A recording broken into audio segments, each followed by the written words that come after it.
이번에 수능이 좀 불수능이라고 어렵다라고 그렇게 이야기를 많이 했죠. 그런데 그 와중에서도 만점자가 한 명이 나왔습니다. 이 수험생과 인터뷰한 내용을 잠깐 보았는데 어떻게 그렇게 좋은 결과를 얻었느냐라는 질문에 두 가지로 이야기를 한 것을 보았습니다. 첫째는 꼼꼼한 문제 읽기, 그리고 두 번째는 너무 간단한 거지만 문제의 문장 하나하나를 제대로 읽어서 출제자의 의도를 파악하는 것이 중요하다, 이렇게 답을 하였더라고요. 꼼꼼한 문제 읽기, 그리고 두 번째는 출제자의 의도를 파악하기. 사실 이 두 가지는 성경을 읽을 때에도 굉장히 중요한 것입니다. 성경, 이 신학이라는 것은 사실 이 세상에 있는 그 어떤 학문보다도 가장 오래된 학문, 그리고 그 어떤 학문보다도 가장 많은 연구자들, 전문가들이 투입돼서 지금까지 연구되어 오고 있는 것입니다. 성경은 쉬운 듯하지만 사실은 굉장히 또 어렵기도 합니다. 그럼에도 불구하고 우리가 성경을 읽을 때 이 성경 본문이, 이 단락이, 또 한 단어가 무슨 뜻일까 이렇게 관심을 갖고 읽고, 그리고 두 번째는 오늘 우리가 읽은 본문은 히브리서죠. 히브리서라고 한다면은 이 히브리서를 쓴 사람은, 성경엔 다 저자가 있잖아요. 물론 본질적인 면에 있어서는 하나님의 작품이고 또 성령님이 저자이시지만 실제로 사람 저자, 인간 저자도 있거든요. 그래서 성령님께서 그 사람 저자를 통하여서 이 본문, 이 단락, 어떤 중요한 단어를 통하여서 무엇을 말하려고 하는 것일까? 좀 이런 걸 생각하면서 성경을 읽으면은 굉장히 성경이 재미있고, 또 그 가운데서 분명한 것은 성령님께서 우리에게 깨달음과 은혜를 주신다라는 것입니다. 제 가운데 있는 확신 중에 하나는 우리가 하나님 앞에 예배드리고 또 찬양을 하고 기도도 하고 설교도 듣고 또 개인적으로 말씀을 보거나 전도도 하죠. 근데 이럴 때 성령님이 우리를 그냥 내버려 두지 아니하시고 성령님이 반드시 역사하신다라는 것입니다. 아멘. 성령님은 이 세상에서 가장 위대한 사역자이세요. 그분이 사역자이십니다. 그래서 성령님이 일하시고 역사하실 수 있도록 우리가 장을 펼쳐놓고 각 사람이 거기에 반응하기 시작하면, 그러니까 성령님, 하나님 저희 시간 찬양해요. 찬양 가운데 임해 주시고 저희 마음을 만져주세요. 이렇게 좀 적극적으로 집중해서 찬양을 하면은요, 찬양 가운데 성령님께서 만나주지 않을 사람이 없죠. 그리고 설교를 듣는 가운데서도 주님, 저희 시간 설교를 듣는데 좀 들을 수 있는 귀, 볼 수 있는 눈, 깨달을 수 있는 마음을 주셔서 하나님 말씀이 이해되게 해주시고, 그리고 저 개인적으로 하나님 저에게 말씀해 주세요. 이렇게 하면은 하나님은, 성령님은 반드시 말씀해 주십니다. 아멘. 기도할 때도 똑같아요. 그렇기 때문에 우리에게 정말 요구되는 것이 있다면은 저는 그것은 열린 마음과 적극성이라고 생각해요. 그리고 주님을 향한 기대하는 마음과 갈망이 있다면 저는 말씀 시간, 찬양 시간, 그리고 기도하는 시간에 정말 성령님의 그런 터치를 경험하는 것은 너무나 자연스럽고 기본이라는 생각을 정말 확신 있게 가지고 있습니다. 그러니 우리 이 시간에 말씀 한번 잘 들으시고 말씀 끝나고 기도하실 때 우리 다 같이 입 벌려서 큰 소리로 기도하는 그런 놀라운 역사가 있었으면 좋겠습니다. 오늘 우리가 읽은 이 본문은 모세에 관한 구절입니다. 특별히 히브리서 11장을 읽어보면은 구약의 성경 인물들에 대해서 믿음으로 그 사람들이 살았던 여러 모습들에 대해서 이야기를 하고 있습니다. 오늘 우리가 읽은 이 본문은 모세에 관한 이야기인데 처음에 이 본문을 읽으면은 좀 의아하다고 생각을 갖게 됩니다. 그 이유가 무엇이냐면은 구약 성경의 모세의 이야기는 출애굽기에 나오는데 출애굽기에 나온 모세에 관한 기록과 조금 불일치한다라는 생각을 갖고 있기 때문에 그렇습니다. 모세가 이렇게 행동하지 않았는데 이 부분에 대해서 출애굽기에 대해서는 기록을 하지 않고 있는데, 오늘 우리가 읽은 이 본문, 이 히브리서를 쓴 사람은 자신의 관점으로 이 모세에 관한 이야기를 재해석했기 때문에 뭔가 다르다, 이렇게 생각을 갖게 되는 것입니다. 그럼에도 불구하고 오늘 히브리서를 쓴 사람이 이 구약 성경 인물, 우리에게 너무나 익숙한 인물, 이 모세에 대해서 어떤 관점을 갖고 모세에게 있는 믿음이 어떤 믿음인지 소개를 하고 있는데, 오늘 이 시간 그 믿음에 대해서 오늘 우리가 살펴보도록 하겠습니다. 우리 제목을 한번 믿음으로 선포해보죠. 상주심을 바라봄이라. 한 번만 더 할까요? 상주심을 바라봄이라. 아멘. 세 구절을 읽었는데 각 구절에 대해서 주제를 가지고 좀 말씀을 나누도록 하겠습니다. 첫째, 우리의 신앙, 참된 신앙은 모세를 통해서 배울 수 있는 참된 신앙은 포기로부터 시작된다라는 것입니다. 우리 24절 말씀을 같이 한 번 더 읽도록 하겠습니다. 믿음으로 모세는 장성하여 바로의 공주의 아들이라 칭함받기를 거절하고. 아멘. 우리가 잘 아는 것처럼 모세에게도 레위지파의 부모님이 있었습니다. 그러나 그 당시 이 모세가 아이로 태어났을 때는 애굽의 왕이 히브리인들의 어린아이들을 다 죽이라는, 남아를 다 죽이라는 정책이 있었기 때문에 모세의 어머니 요게벳이 몇 개월 동안 모세를 키우다가 결국에는 울음소리를 해서 더 이상 키울 수가 없어서 역청을 바른 작은 갈대 상자에 모세를 담아 나일강에 두었습니다. 그런데 이 나일강 물의 흐름을 따라서 그 갈대 바구니가 어디에게까지 갔죠? 애굽 강가에 나온 바로의 공주에 까지 가게 되었고, 결국 바로의 공주가 모세를 입양하여 자기의 아들로 키우게 되었습니다. 그러니까 이 모세의 신분은 바로의 공주의 아들. 와, 정말 굉장한 엄청난 신분이라는 것을 알 수가 있습니다. 오늘날과 같은 대통령, 이 총리제가 아닌 왕이 절대 주권을 가지고 있었던 그 시대의 공주의 아들이다. 이것은 어쩌면 모세가 그 왕국을 물려받을 수도 있는 그런 가능성이 있는 자리, 그 자리였던 것입니다. 그런데 모세는 바로의 공주의 아들이라 칭함받기를 거절하였다고 이야기를 하고 있습니다. 장성하여서. 출애굽께서는 이때의 나이를 40으로 보고 있는데, 우리가 잘 알고 있는 것처럼 히브리인들이 애굽 사람에 의해서 채찍질 당하고 곤경에 처하자 그 괴롭히는 애굽 사람을 죽였습니다. 그런데 결국 그것이 발각되게 되어서 미디안 땅으로 모세는 도망을 가게 되는데, 놀랍게 히브리서를 쓴 사람은 이것을 어떻게 해석을 했냐면은 모세는 장성하여 바로의 공주의 아들이라 칭함받기를 거절했다, 이렇게 해석을 하고 있는 것입니다. 우리가 하나님으로부터 많은 은혜, 갚을 수 없는 사랑을 받아서 여기까지 살고 있습니다. 그러나 이 시점에서 하나님께서 우리에게 요구하는 것이 있다면, 저는 정말로 어려운 것일 수도 있긴 하겠지만 꼭 반드시 필요한 것, 바로 자기를 포기하는 것이라고 생각해 볼 수 있는 것입니다. 모세 같은 경우에는 바로의 공주의 아들이라 칭함받기를 포기하고 거절하였는데, 여러분, 우리에게도 저는 이러한 포기와 거절할 부분이 각자 있다라고 생각을 합니다. 나에게는 어떤 포기할 만한 재정이 없고, 또 나에게는 내려놓을 만한 그런 것이 없다 할지라도, 사실 우리 개인 한 사람 한 사람을 잘 살펴보면은 우리에게는 포기하고 내려놓을 것이 있습니다.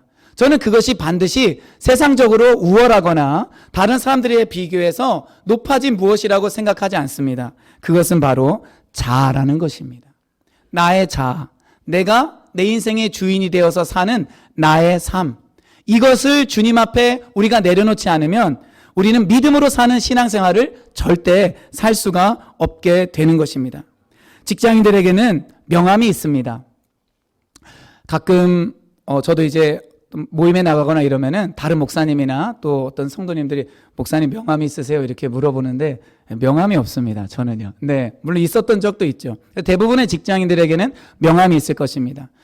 그 직장의 이름과 직책이 거기에 기록되어 있죠. 그래서 누군가를 소개할 때 대부분의 사람들은 그 명함을 먼저 건네줍니다. 그렇죠? 저는 이런 사람입니다. 그래서 명함을 보면은 이 사람이 하는 일이 이런 거구나, 우리는 짐작을 하고 그 사람에 대해서 어느 정도 파악을 합니다. 그러나 우리가 하나님 앞에서 이 세상에서 그리스도인으로 살아갈 때는 나를 나타내 주는 것이 그 명함이 되어서는 안 됩니다. 물론 그 명함도 나를 나타내 줄 수 있는 것이 분명해요. 그러나 하나님 앞에서 우리는 그 명함을 갖고 사는 그리스도인이지, 그 명함 자체가 나의 모든 것을 다 대변해 줄 수는 없는 것입니다. 우리는 하나님의 자녀이고 아들이고, 우리는 그리스도인이고 또 나그네와 행인 같은 그러한 삶을 사는 그러한 사람인 줄 믿습니다. 제가 며칠 전에 차를 운전하면서 가는데 아주 재미있는 차를 하나 보게 되었습니다. 그 재미있는 차라는 것은 승용차인데 차 뒤편에 놀랍게 빨간색 글씨로 흰색 차인데 성경 구절이 적혀 있었습니다. 시편 34편 10절 말씀인데, 젊은 사자는 궁핍하여 줄일지라도 여호와를 찾는 자는 모든 좋은 것에 부족함이 없으리로다.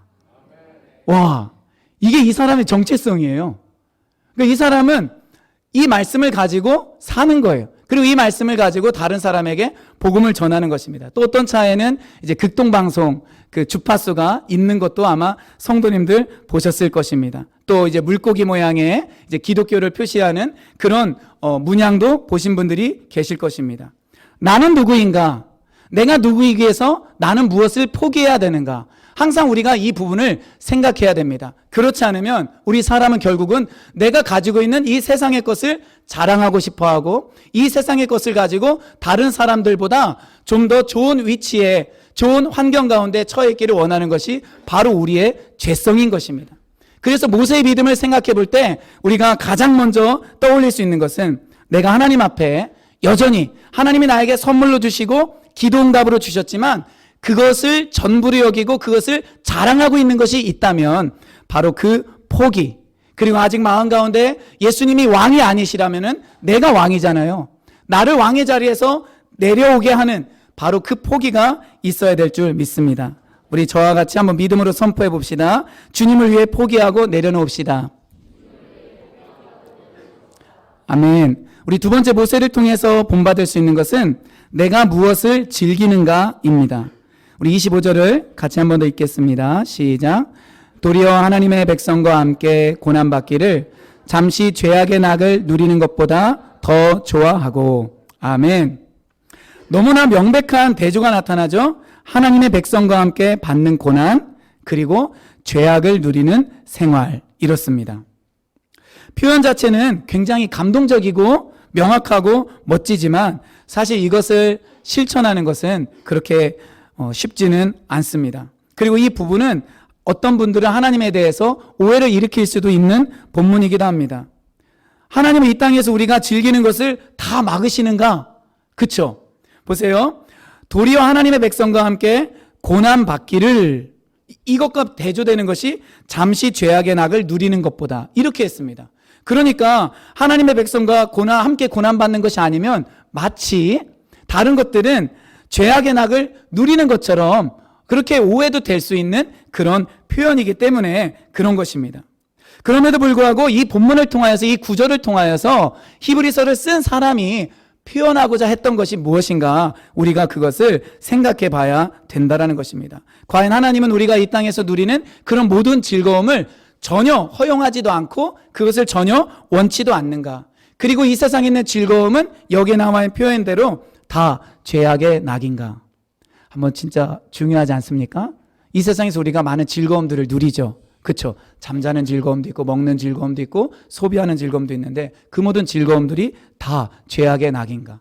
만약에 나는 몇 년 동안 여행을 다녀보지 못했어요. 근데 하나님께서 나에게 어떤 기회를 주셔서 재정도 주시고 시간도 주셔서 여행을 다니면서 내가 즐거움을 누려요. 그런데 그것은 죄악의 낙이다, 이렇게 누가 말하면은 좀 기분도 나쁘고 이해가 안 되죠. 과연 이 본문을 통해서 이 히브리서를 쓴 사람은 무엇을 말하려고 하는 것인가, 우리가 한번 생각을 해봐야 될 것입니다. 이 본문을 이해하기 위해서 디모데전서 6장 17절 말씀을 같이 한번 읽어보도록 하겠습니다. 시작. 내가 이 세대에서 부한 자들을 명하여 마음을 높이지 말고 정함이 없는 재물에 소망을 두지 말고 오직 우리에게 모든 것을 후히 주사 하시는 하나님께 두며. 아멘. 여기 보니까 히브리서에 쓰인 단어와 똑같은 단어가 나오는데 바로 누리다라는 단어입니다. 근데 말씀에 보면은 하나님은요, 우리에게 모든 것을 후히 주사 뭐하게 하시는 분이라고요? 누리게 하시는 분이에요. 향유하게 하시는 분입니다. 하나님은 절대로 옹색하거나 그리고 치졸하신 분도 아니시고 우리가 뭐 즐거워하거나 기쁨을 누리면은 너 고난받아야지 이렇게 하시는 분이 아닙니다. 하나님은 중심을 보시기 때문에 항상 이때 무엇을 말씀하시죠? 디모데전서 6장 17절에 보니까 정함이 없는 재물에 소망을 두지 말고 이렇게 이야기를 하고 있습니다. 그리고 부한 자들을 향하여서 마음을 높이지 말고 이렇게 말을 하고 있는 것입니다. 그러니까 만약에 어떤 사람이 자기가 가지고 있는 그 부함과 정함이 없는 그 재물을 가지고 즐거워하고 기뻐한다면은 여러분 그것은 죄악의 낙이 될 수 있다라는 것입니다. 모세는 분명하게 그런 죄악의 낙을 포기하고 하나님의 백성과 함께 고난받는 것을 선택하였다라는 것입니다. 우리는 지금 교회적으로 서두에 말씀드린 것처럼 우리 목사님의 몸에 좀 불편함으로 인하여서 또 우리 교회에 일어나고 있는 그런 좋은 부흥의 역사들, 새로운 사람들이 교회에 나오는 그런 역사들을 생각해 볼 때 저는 우리가 기도해야 될 아주 중요한 시점에 있다라고 생각을 합니다. 그런데 우리가 기도를 할 때 아니면 기도의 자리를 나올 때 그것은 분명하게 25절 말씀을 가지고 생각해 본다면은 하나님의 백성과 함께 고난받는 자리라고도 저는 볼 수가 있습니다. 그렇죠. 만약에 우리 교회에서 새벽 기도 말고 또 몇 시에 모여서 기도를 합시다. 이렇게 하면은요, 그 기도의 자리에 나오는 것이 편하고 가능하고 기뻐하는 사람도 있겠지만 그렇지 않은 분들도 있어요. 시간적으로 불편할 수도, 어려울 수도 있고 몸이 불편할 수도 있고 그리고 어쩌면 가장 큰 이유인데 가고 싶지 않은 분들도 있을 수 있는 것입니다. 기도의 자리에 가는 대신에 뭐 해요? 집에서 열심히 기도하면 참 감사하지만 예를 들어서 집에서 편안하게 릴렉스하거나 소파에 앉거나 아니면 TV를 보거나 아니면은 내가 가고 싶은 어떤 곳을 방문할 수 있어요. 그런 즐거움의 자리를 찾아서 갈 수가 있는 것입니다. 그러면 우리는 이때 히브리서 11장 25절을 생각해 볼 수가 있어요. 나는 과연 어디에서 진짜 즐거움을 찾는가? 여러분, 신앙생활은요, 사실은 즐거움 때문에 해야 됩니다.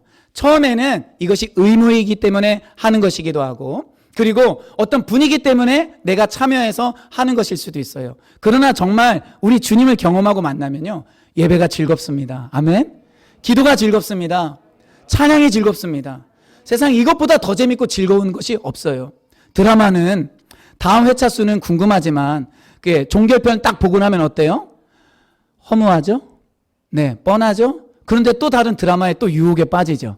예, 그 예측할 수 없는 그런 드라마 내용들이 굉장히 많습니다. 그래서 호기심도 생기고 너무 재밌지만 결국에는 그것이 주는 그런 즐거움, 보람됨은 한계가 있고 본질적으로는 우리 인생에 그닥 도움이 안 된다라는 것을 우리는 많이 보게 됩니다. 우리는 무엇을 선택할 것인가?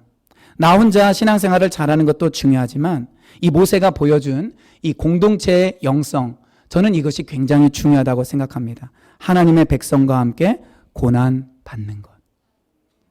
하나님의 백성과 함께 고난받는 것. 누군가가 교회에서 기도하고 있어요. 누군가가 전도하고 있어요. 아니면 누군가가 열심히 하나님 나라를 위해서 헌신하며 봉사하고 있어요. 근데 그 일에 참여하는 사람이 1명, 2명밖에 안 돼요. 나에게 공동체 영성이 있다면 그 일에 참여하는 것입니다. 그래서 하나님의 백성과 함께 고난받는 것. 이것이 모세가 가지고 있었던 신앙입니다. 여러분, 우리의 신앙은 나 자신을 생각하는 이기심을 계속해서 벗어나야 돼요. 내가 주님의 은혜로 정말로 채워지고 참된 행복을 발견하면 우리는 그때부터 다른 사람이 눈에 보이기 시작해야 됩니다. 내가 가지고 있는 이 행복을 저 사람도 경험했으면 좋겠다. 여러분, 이것이 정상적인 것 아닙니까? 내가 만난 예수님을 저 사람도 만나면 좋겠다. 그래서 혼자 있는 사람을 찾아가게 되고 그리고 이 교회의 성장과 부흥을 위해서 봉사하는 어떤 사람들과 함께 내가 호흡과 발을 맞추게 된다는 것입니다. 이런 은총이 저와 우리 모든 분들에게 가득하기를 주의 이름으로 축원드립니다. 그래서 시편 84편 10절에 이런 말씀이 있습니다. 같이 읽겠습니다. 주의 궁정에서의 한 날이 다른 곳에서의 첫날보다 나은즉 악인의 장막에 사는 것보다 내 하나님의 성전 문지기로 있는 것이 좋사오니. 아멘. 성전을 향한, 하나님을 향한 이 시인의 마음이 담겨 있고 그리고 그때 경험한 그 너무나 좋은 그 즐거움들이 담겨 있는 것입니다. 악인의 편안한 장막에 사는 것보다 그러한 첫날보다 하나님의 문지기로서 하루 사는 것이 나에게는 진짜 즐겁다. 여러분, 우리 종교생활 하지 말고 참된 신앙생활 하실 수 있기를 주의 이름으로 축원드립니다. 아멘. 세 번째, 이 모세가 보여준 신앙, 히브리서 저자가 모세를 통해서 나타내고 싶은 신앙은 바로 오늘 설교 제목과도 연관되는데 상을 바라보는 신앙입니다. 26절 말씀을 읽겠습니다. 그리스도를 위하여 받는 수모를 애굽의 모든 보화보다 더 큰 재물로 여겼으니 이는 상 주심을 바라봄이라. 아멘. 우리가 신앙생활하고 주를 위해 살다 보면은 참 어려운 일도 많이 겪게 되고 또 손해와 불이익을 직면하기도 합니다. 우리가 그럴 때마다 자주 내뱉는 말 중에 하나가 뭐냐면은 하나님이 다 갚아주신다. 주님이 이것을 다 보시고 갚아주신다라는 그러한 표현입니다. 여기에는 보상, 하나님이 상 주신다라는 믿음이 담겨 있는 거예요. 여러분, 이 모세는 자기가 그냥 고통받는 그 자체를 즐거워하는 사람이 아니었습니다. 여러분, 우리 중에도 그런 사람은 없을 거예요. 그냥 내가 학대를 받고 고통당하고 힘들어하고 그리고 그것 자체를 버티고 견디면 나는 이 정도의 의지력 있는 사람이야. 그것 자체를 즐기는 사람은 많지는 않을 거예요. 등산을 한번 생각해 보면은요, 6, 7시간 걸려서 높이 올라가는 그 등산을 할 때 왜 하죠? 힘들지만 여러 가지 유익이 있기 때문에 그렇습니다. 건강해지죠. 자신의 한계를 돌파하는 경험을 직접 하기도 하죠. 그리고 정상에 섰을 때의 그 기쁨, 자연 만물을 바라볼 때 하나님의 그 창조의 오묘한 섭리들을 발견하기도 합니다. 굉장히 많은 유익들이 있어요. 그러니까 고통을 당하고 힘들어도 산에 오르는 것입니다. 마찬가지로 우리가 신앙생활을 할 때 수모를 겪기도 합니다. 모세가 그러했던 것처럼 우리도 참 전도하다 보면은 또 신앙이 믿음이 적은 사람의 비유를 마치고 이러다 보면은 우리도 어려운 상황에 이르기도 하고 또 회사에서나 학교에서 내가 그리스도인으로서 빛을 발하려고 하면은 맞받아서 우리가 다 싸울 수 없잖아요. 다 옳은 말, 정말 내가 하고 싶은 말 다 내뱉을 수가 없습니다. 그럼 말싸움에서도 져야 되고 아이고 억울하고 답답하지만 할 말 못하고 참아야 되고 그게 우리 가운데 부끄러움이 될 수가 있어요. 근데 모세도 그리스도를 위하여 받는 그런 수모가 있었다라는 것입니다. 그런데 그것을 애굽의 모든 보화보다 더 큰 재물로 여겼대요. 애굽의 모든 보화라는 것은 애굽에서는 뭐가 많이 나죠? 그 농작물로 인한 생산량이 많이 있습니다. 그것을 보화라고 표현을 했는데 예수님을 위하여 받는 수모를 그것보다 더 큰 재물로 여겼다라는 것입니다. 그러니까 그리스도를 위하여 받는 수고가 그 수모가 수치심이 부끄러움이 세상에서 나에게 주는 세상의 여러 가지 스펙과 면류관보다 더 값지다라고 이야기를 하고 있는데 그 이유는 상 주심을 바라봄이라. 아멘. 우리 한번 다시 한번 해볼까요? 상 주심을 바라봄이라. 아멘. 여러분, 우리는 이것을 꼭 기억을 해야 됩니다. 로마서 15장 3절 말씀을 같이 한번 읽겠습니다. 그리스도께서도 자기를 기쁘게 하지 아니하셨나니 기록된 바 주를 비방하는 자들의 비방이 내게 미쳤나이다 함과 같으니라. 우리 예수님도 이런 비방을 받으시면서 그분의 사역을 진행시켜 나가셨습니다. 그래서 히브리서 13장 13절에 보면은 다음과 같은 말씀이 있는데 같이 읽어볼까요? 그런즉 우리도 그의 치욕을 짊어지고 영문 밖으로 그에게 나아가자. 그의 치욕, 바로 예수님의 치욕이에요. 근데 헬라어를 보면은 이 치욕과 수모가 같은 단어로 되어 있습니다. 사실은 예수님이 우리를 구원하시기 위하여서 그분이 먼저 수치와 치욕과 비방을 받으셨죠. 그리고 우리에게도 예수님의 길을 따라오라고 말씀하시는 것입니다. 그렇기 때문에 우리의 신앙인의 자세는 뭐냐? 나를 위하여 비방과 수치를 받으신 것처럼 나도 이 땅에 그리스도인으로 살아가면서 비방과 수모와 수치를 얼마든지 당할 수 있고 그리고 기꺼이 그것을 내 것으로 삼겠다라는 그런 결단과 의지가 필요한 것입니다. 바울이 그러했기 때문에 자신에게 있었던 모세로 치자면은 애굽에 있는 그런 모든 보화와 같은 것들을 버릴 수 있었습니다. 빌립보서 3장을 같이 한번 읽어보겠습니다. 그러나 무엇이든지 내게 유익하던 것을 내가 그리스도를 위하여 다 해로 여길 뿐더러 또한 모든 것을 해로 여김은 내 주 그리스도 예수를 아는 지식이 가장 고상하기 때문이라. 내가 그를 위하여 모든 것을 잃어버리고 배설물로 여김은 그리스도를 얻고 그 안에서 발견되려 함이니 내가 가진 의는 율법에서 난 것이 아니요 오직 그리스도를 믿음으로 말미암은 것이니 곧 믿음으로 하나님께로부터 난 의라. 아멘. 애굽에 있는 그 모든 보화보다 그리스도를 위한 수모를 더 큰 제물로 여겼던 모세처럼 사도 바울 역시 자기에게 유익한 그 모든 좋은 것들을 오히려 해로 여기고 배설물로 여겼습니다. 왜냐하면 그렇게 되지 않으면 가장 고상한 예수 그리스도를 아는 지식이 온전히 내 것으로 되지 않기 때문에 그런 것입니다. 그러면서 바울은 상을 바라보게 되었습니다. 이 상주심에 대해서 조금 몇 가지로 정리를 해보도록 하겠습니다. 히브리서를 읽어보면은 우리가 생각하는 것보다 훨씬 더 많이 상 준다라는 것에 대한 내용이 나와 있습니다. 히브리서 11장 6절을 같이 읽겠습니다. 믿음이 없이는 하나님을 기쁘시게 하지 못하나니 하나님께 나아가는 자는 반드시 그가 계신 것과 또한 그가 자기를 찾는 자들에게 상 주시는 이심을 믿어야 할지니라. 아멘.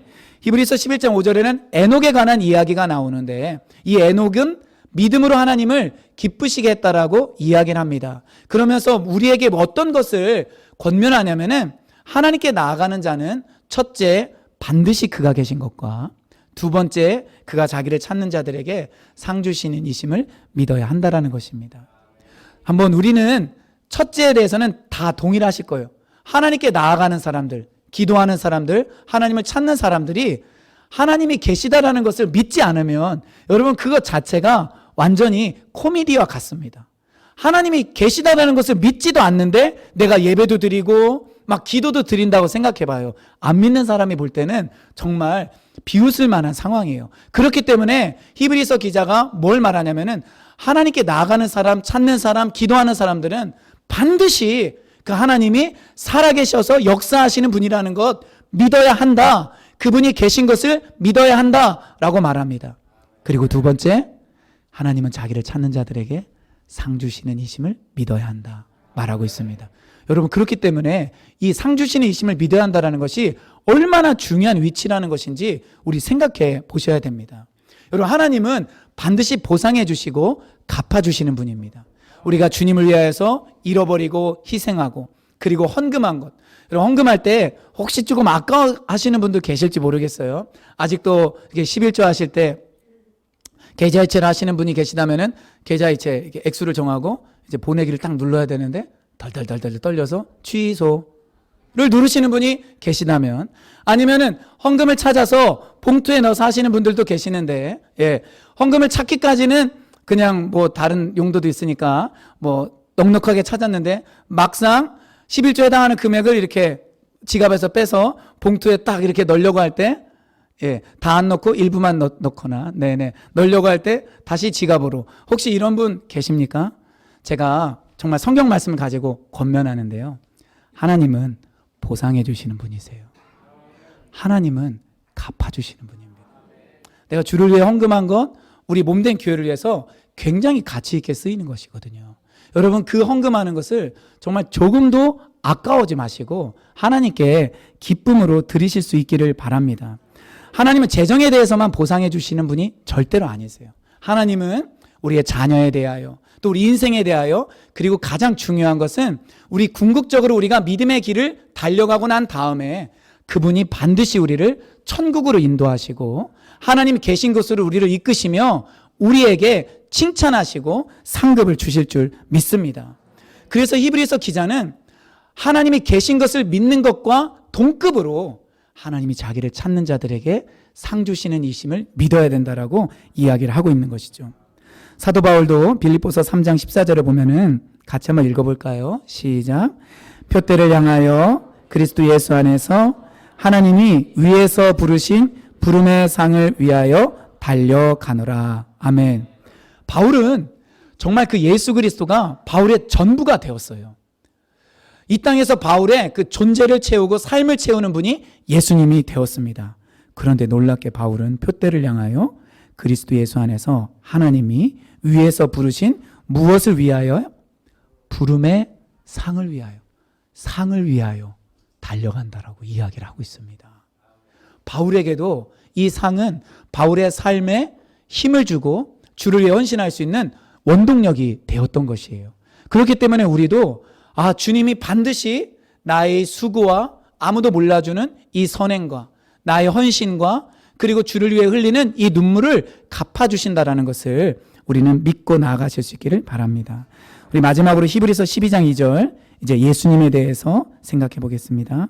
함께 읽습니다. 믿음의 주요 또 온전하게 하시는 이인 예수를 바라보자.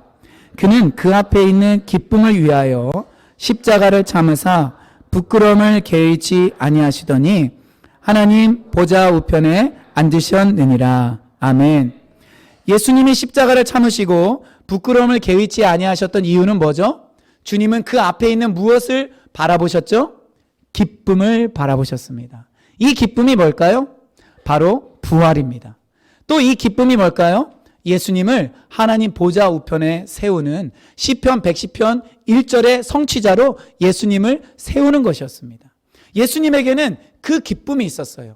그리고 예수님을 믿고 섬기는 자들의 경배 역시 예수님의 기쁨이었을 것입니다. 놀랍게도 예수님조차도 그 기쁨을 위하여 십자가를 참으사 부끄러움을 개의치 아니하셨다 이야기를 하고 있습니다. 우리 성도님들이 내다보시는 기쁨은 무엇입니까? 내 앞에 있는 진정한 기쁨은 무엇입니까? 바로 앞뿐만 아니라 10년, 20년 뒤에 내가 맛볼 수 있는 하나님이 나에게 주실 상, 기쁨, 그리고 내가 죽은 다음에 우리 예수님께서 마치 스데반이 순교할 때 예수님이 하나님 보좌 우편에 어떻게 계셨죠?